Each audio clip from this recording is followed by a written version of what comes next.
I do want to specifically talk about a couple of the budget items. There's $17 million on this budget, and $8.155 million of that is on projects that put more water down W151. These are projects that were modeled by LAN to flow water under Stray Lane in Bunker Hill Village. I don't believe that any further modeling has been done since then to show that W151 can handle that water. W151 is a project of the Harris County Flood Control District. It is not on their CIP. Any work done on W151 would require upstream detention, which is Charting Buffalo, and that is on hold as well.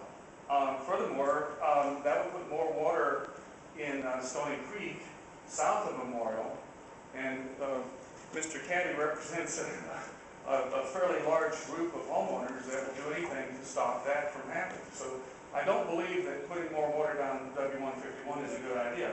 3 of these projects on this budget call for that. One is the Kings Ride, Frostwood, and the Berryhill projects. In fact, at the last meeting, LAN Vice President Rafael Ortega told us that the Berryhill project would only provide a 2-year level of service. If the water were able to go down W151, it'd provide a 10-year level of service, somewhere between a 7 and 10-year level of service. I think that was kind of nebulous. But the point being that these projects need to be vetted. The new board may have a different direction that they want to spend this money in. And this money, you're tying their hands, basically, by saying this is where the project money must go. I did actually meet with 2 of the TERS board members, the new board members, Mr. John Reckle and Bob Tucker, and I explained to them my concerns about this. The budget that Bob Tucker has seen was a budget that I got from Councilmember Brown's office that I forwarded on to him. He has not had any meetings, to my knowledge, with anybody on TERS or any representative of TERS. So I don't know where you're getting your information, Mayor, but that's incorrect. So anyway, that's really all I have to say is please pull this for at least a couple of months. Give the TERS board a chance to get up to speed.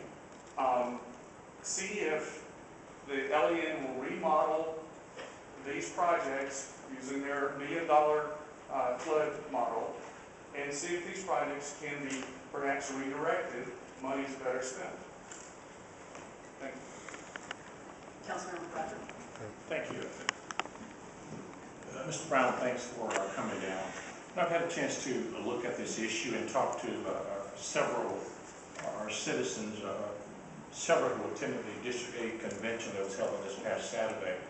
And I'm trying to determine what is the hurt, what is the harm in delaying the budget. It seems to me what I've read, what I've heard at this point, it will be prudent to delay the approval of the budget so the new board members could get up to speed. It seems to me that there is a need to look in more detail at the drainage issues. But my question to you has to do with the fact that new board members are coming on board dealing with a budget that has already been, that may be already adopted if we were to approve it on tomorrow.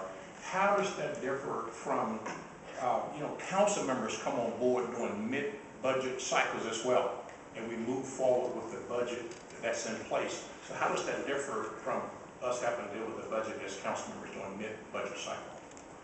Well, I think I would look at the TERS board as more like a corporation. And if 42% of a corporation was in place, including the chairman of the board, including the CEO, I think the new CEO would probably decide that I want to look at what the projects are before I approve the budget. So that's the way I would look at it. I don't know that I would apply the model of a city or something like that. This money is basically, you're tying their hands and saying this is what project you're going to be doing. I understand your point, and I think that you have the same right. If you come on board and there's a project that doesn't make sense to you, then I think you have a right to challenge that project. Thank you. I think, if I'm not mistaken, we have 7 of 17 of this body. It may not be, it's a little more perhaps than the percentage you quoted. I think that the prudent thing for the council to do, in my view, at this point, is to delay it unless there's some irreparable harm that I'm not aware of that would result as a matter of us approving the budget moving forward. I do not support approval at this point. I think it should be delayed and allow the new members a chance to get on board and review the drainage issue a little bit more in detail. Thank you. Thank you very much. Thank you, ma'am. And Ms.